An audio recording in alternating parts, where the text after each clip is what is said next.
Assalamualaikum warahmatullahi wabarakatuh. Selamat malam mahasiswa-mahasiswi yang saya sayangi dan banggakan. Kita ketemu lagi dengan saya Dr. Yasmira Mandasari Saragi SMH dengan mata kuliah kriminologi ya. Seperti biasa absensi di kolom komentar ya, YouTube saya. Nanti linknya saya akan share. Kemudian jika ada pertanyaan silahkan disampaikan di kolom komentar, nama lengkap dan NPM. Baik, Bapak Ibu silakan buka bahan materi terkait hubungan kriminologi dengan viktimologi. Ya, apa sih hubungannya? Ya kan? Kenapa sih penting kita membahas hubungan antara kriminologi dengan viktimologi? Nah, viktimologi tidak terpisahkan dari kriminologi. Apakah Bapak Ibu sudah ada mendapatkan mata kuliah viktimologi? Kalau sudah, ini kebalikannya ya, kriminologi adalah kebalikannya. Jadi viktimologi itu ilmu yang mempelajari tentang saksi dan korban. Kalau kriminologi ilmu yang mempelajari tentang kejahatan atau penjahat. Jadi dua sisi mata uang yang berbeda ya. Oke. Kriminologi membahas secara luas ya mengenai pelaku dari tindak pidana, dan viktimologi merupakan ilmu yang mempelajari tentang korban dan tindak pidana, korban dari tindak pidana. Jadi viktimologi membahas bagian-bagian yang tidak tercakup dalam kajian kriminologi. Jadi pendapat Profesor J. Saitapi ya adalah kriminologi dan viktimologi merupakan sisi dari mata uang yang saling berkaitan. Maksudnya jika ingin menguraikan dan mencegah kejahatan, harus memperhatikan dan memahami korban suatu tindak pidana. Akan tetapi kebiasaan orang hanya cenderung memperhatikan pihak pelaku tindak pidana saja. Jadi artinya JS Haitapi mengatakan bahwa cenderung orang akan memperhatikan tersangka gitu atau pelaku tindak pidana, tidak memperhatikan dari sisi korban gitu ya. Padahal tidak terpisahkan ini mereka ya.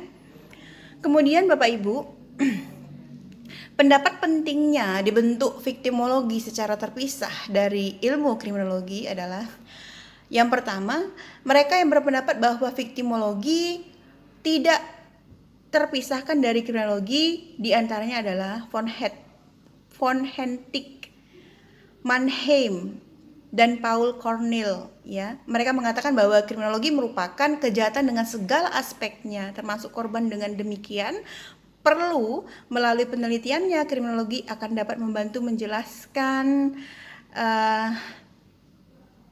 peranan korban dalam kejahatan dan berbagai persoalan yang melingkupinya ya. Kemudian sebaliknya ada yang kedua, mereka yang menginginkan viktimologi terpisah dari kriminologi, diantaranya adalah Mendelssohn ya. Ia mengatakan bahwa viktimologi merupakan suatu cabang ilmu yang mempunyai teori dalam kriminologi, tetapi dalam membahas persoalan korban, viktimologi tidak dapat hanya berfokus pada korban itu sendiri ya. Jadi Bapak Ibu boleh nih mau pilih yang mana ya, mau setuju terhadap pernyataan ataupun pendapat dari poin pertama yang mengatakan viktimologi tidak terpisahkan dari kriminologi, ataukah setuju dengan pendapat di poin kedua ya yang menginginkan bahwa viktimologi terpisah dari kriminologi. Kalau saya ditanya ya, saya setuju dengan yang poin 2, itu harus dipisah. Karena ketika kita mengkaji mengenai kriminologi, mengkaji mengenai kejahatan atau penjahat, itu perlu pendalaman yang lebih lebih dalam lagi. Dan kita tidak membahas mengenai korban ya. Kita menggali, kenapa sih? Mengapa, faktor apa?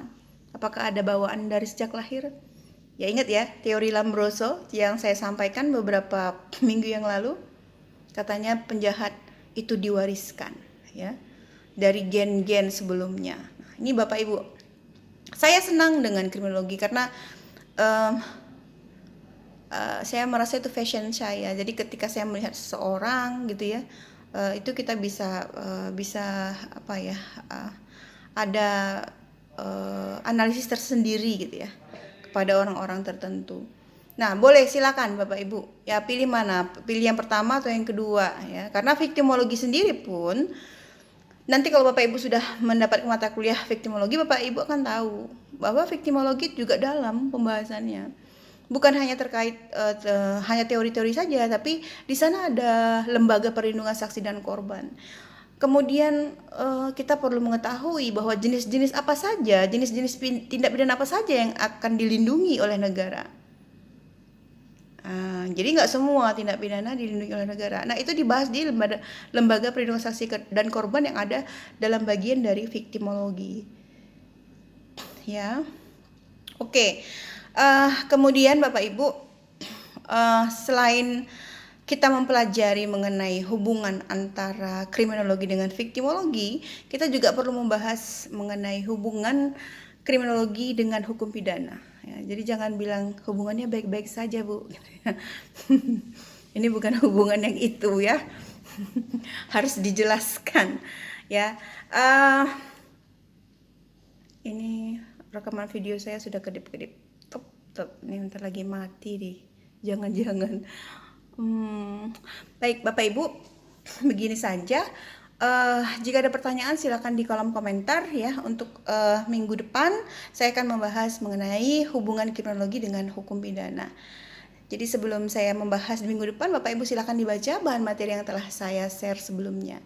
Terima kasih Bapak Ibu, sehat selalu. Ya, mohon maaf jika ada kesilapan dalam penyampaian. Wassalamualaikum warahmatullahi wabarakatuh.